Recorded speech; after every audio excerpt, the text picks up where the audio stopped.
நார்மலாகவே சாண்ட்விச்ன்றது சடனாக ஈஸியாக செய்கிற ரெசிபி ஒன்று தான். அதையும் விட வளமையாக நாங்கள் செய்கிறதையும் விட டக்கண்டு குயிக்காக ஈஸியாக செய்யக்கூடிய அண்ட் டேஸ்டியாக இருக்கக்கூடிய ஒரு சாண்ட்விச் ரெசிபி தான் இன்றைக்கி நான் அப்லோட் பண்ண போகிறேன். ஏற்கனவே போட்டிருந்தேன் ரெசிபி கேட்டிருந்தாக்களுக்காக நான் இதை அப்லோட் பண்ணுறேன். முக்கியமாக தேவையானது வெறும் 2 பொருள் மட்டும்தான். பானும் டின் ஃபிஷ்ஷும் அவ்வளோதான் தேவை. இதுக்கு நான் ஒரு டின் ஃபிஷ் எடுத்துருக்கிறேன். எங்களோட வீட்டுக்கு போதுமான அளவு ஒரு டின் ஃபிஷ் காணும். உங்களோட வீட்டுக்கு ஏற்ற மாதிரி நீங்கள் எடுத்துக்கொள்ளுங்க.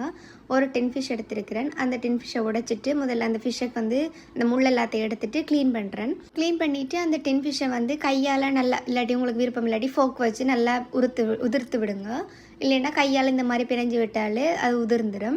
நல்லா உதிர்த்து விட்டுட்டு கையால் ஃபுல்லாக அள்ளக்கூடிய மாதிரி நிறைய வெங்காயத்தை குட்டி குட்டியாக வெட்டி போட்டிருக்கிறேன். அதோட 2 பச்சை மிளகாயும் முட்டைக்கு வெட்டுற மாதிரி குட்டி குட்டியாக வெட்டி போட்டிருக்கிறேன். மற்றது கருவேப்பிலை, அதில் 4-5 கருவேப்பிலை இலை எடுத்து குட்டி குட்டியாக வெட்டி போட்டிருக்கிறேன். விருப்பம் பண்ணால் நீங்கள் மல்லியில் போடலாம். அங்கே விட்டால் மல்லியில் இந்த வாசம் ஒருத்தருக்கும் பிடிக்கிற இல்லை, என்னை தவிர பிடிக்கிற இல்லை. அதனால் நான் போடலை, செய்கிறதே அவைகளுக்காக. இதுக்கு ஏற்ற அளவு உப்பு போட்டுட்டு லைட்டாக கொஞ்சமாக தேசி புளி விட்டுட்டு அதை நல்லா மிக்ஸ் பண்ணணும். அதுக்கு முதல்ல உங்களுக்கு விருப்பம்னா நீங்கள் மயோனஸ் கெச்சப் சேர்த்துக்கொள்ளலாம். நான் மயோனஸ் முட்டையும் இந்த செத்தல் மிளகாயம் வச்சு ரெடி பண்ணுறேன். 2 லைட்டாக உரைப்பு எங்களுக்கு எல்லாருக்கும் தேவைன்றதால ஒரு 3 செத்தல் மிளகாயும் ஒரு முட்டையும் அவிச்சு எடுத்துருக்கிறேன். 1 டேபிள் ஸ்பூன் அளவுக்கு பாலும் 1 டேபிள் ஸ்பூன் அளவுக்கு தேங்காய் எண்ணெயும் சேர்த்து இதை நல்லா அரைச்சி எடுத்துக்கொள்ளுவோம். இந்த மாதிரி அரைச்சி வரைக்குள்ள நல்ல லைட் அந்த பச்சை மிளகாயும் போட்டிருக்கிறோம் தான், இருந்தாலும் ஃபுல்லாக ஒரு அளவான உரைப்புத்தன்மை ஒன்று இருக்கும்.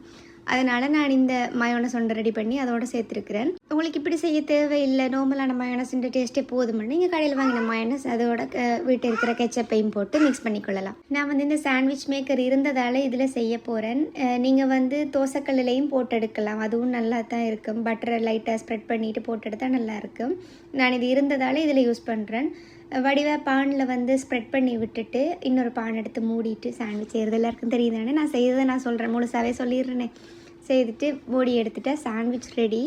இது வரைக்கும் ட்ரை பண்ணாதாக்கள் கட்டாயம் ட்ரை பண்ணி பாருங்கள். டேஸ்ட் சும்மா அல்டிமேட்டாக இருக்கும். அதே நேரம் குயிக்காக ஒரு 10 நிமிஷத்துக்குள்ளேயே செய்திடலாம்.